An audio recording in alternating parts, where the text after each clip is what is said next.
Hi guys, welcome to this quick video just to discuss the sentence of Derek Chauvin. The judge has given him a sentence of 22.5 years in prison for the murder of George Floyd. What do you miss most about your daddy? Well, I ask about him all the time. And that's kind of it. Yeah. Well, when you ask about him, what are you asking about? Well, I was asking, how did my dad get hurt? Do you wish that he was still here with us? Yeah, but he is. Through his spirit? Yes. Yes. And when you see your daddy again one day, what do you want to do when you see him?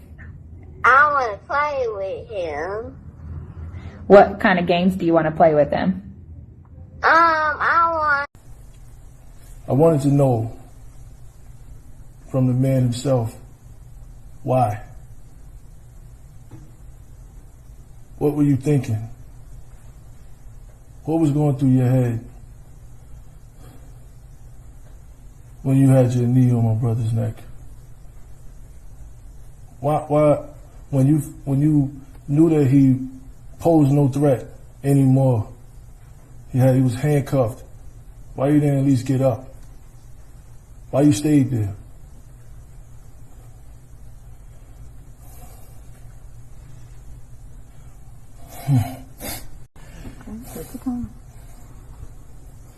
On behalf of me and my family, we seek the maximum penalty. We don't want to see no more slaps on the wrists. We've been through that already. In my community, in my culture, we've been through that already. Smacked on the wrist. No. Because if it was us, the roles was reversed, there wouldn't be no case. It would have been open and shut.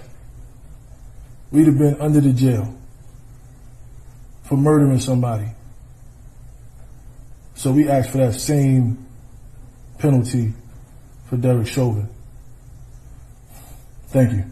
That was George Floyd's daughter and Terrence Floyd, his brother, who addressed the court and asked for maximum sentence, while also asking Derek why he didn't get off his brother's neck once he realized that he had him in handcuffed.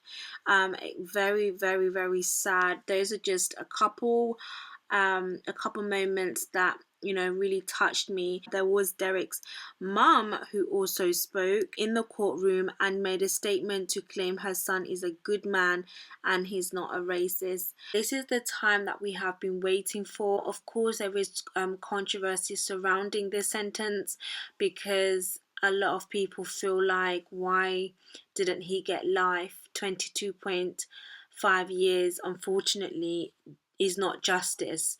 Some may say it's accountability, as this is one of the longest sentences a former police officer has ever received for deadly force. So on one side it's hope, I suppose, that we could be on the way to justice. On the other side, it's disappointing, especially when you look at the way sentencing works. Back in April, Derek was found guilty on 3 charges: second-degree murder, third-degree murder and manslaughter. So there has been a mixed feeling on the sentence.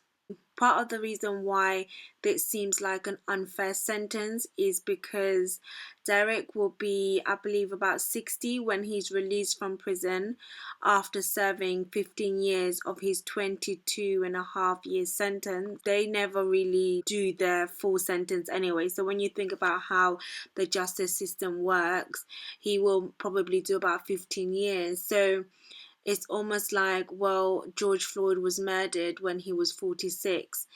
He can never get his life back. Therefore, a lot of people feel like there is no achieving justice from a system that is fundamentally unjust. What was quite interesting when I was reading the reports was President Joe Biden was asked about the Oval Office about his response to Derek Chauvin's jail term, and he told the reporters that he was not familiar with all of the details, but said that from the guidelines the sentencing seemed to be appropriate. I mean, George Floyd's death went global. It took the world by storm. Like, how are you not familiar with all of the details when you were literally going around trying to recruit the black community and use them as bait, like, but you're not familiar with the details? Like, I don't know, that response just kind of made me raise my brow. It was just kind of like, you're not familiar with the details. Like, how could you not be familiar with the details? Because this is massive, this is big. But his responses from the guidelines, the sentencing, it seems to be appropriate. Just one last thing, I didn't really understand what Derek meant by this. There's going to be some other information in the future that would be of interest, and I hope things will give you some peace of mind. Thank you. What information? Like, what is he trying to say? And he's got this look in his eyes that is very bizarre. But yeah, guys, that is pretty much the update and roundup. A very compressed update of the whole trial. Obviously, there is so much that was involved. All in all, like, I still feel like there's just no peace. Like, we've been chanting no justice, no peace, and it's like, there is just no justice, there's no peace. Like, there is neither. Do you know what I mean? Thank you so much for tuning in, guys, and I'll speak to you guys in my next video. Don't forget to hit your notification bell so that you guys are notified whenever I post.